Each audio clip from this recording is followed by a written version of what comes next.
O Bloque Nacionalista Galego levou hoxe ao Parlamento novamente os problemas derivados das actuacións que a firma concesionaria está a executar actualmente na mina de Sanfins, referidas concretamente á xestión das augas residuais xeradas na explotación, que tanta alarma e preocupación social están a suscitar. Señora conselleira, quereríamos saber que van facer para que non se sigan producindo vertidos contaminantes da mina de Sanfins. Van tomar medidas para salvaguardar a riqueza productiva e a saúde das persoas da comarca de Muros e Noia ou van seguir protexendo única e exclusivamente os intereses da empresa? Na súa resposta, a conselleira de Infraestructuras, Etel Vázquez, anunciou que a Xunta realizará durante o vindeiro mes de outubro unha nova inspección na explotación mineira para verificar se a empresa cumpre co seu deber de execución da depuradora.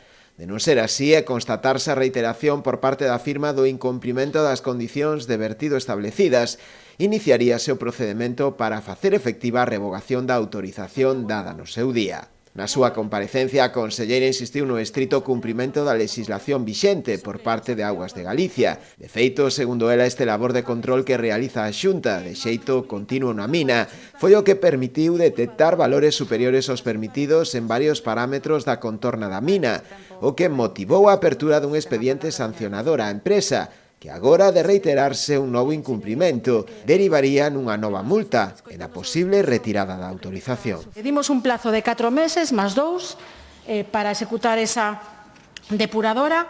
En canto rematou o plazo, a día seguinte, 11 de agosto, pois realizouse a inspección in situ para ver as condicións. O 24 de agosto recibimos as analíticas e, nese sentido, pois de forma inmediata, pois abriuse un expediente sancionador por infracción grave que pode ser ata 300.000 euros. Nese sentido, podería supoñer tamén a revogación da autorización. A revogación farase efectiva se na inspección que se realice o vindeiro mes de outubro se constate incumprimentos, porque, señoría, incumplimos a lei polo libro.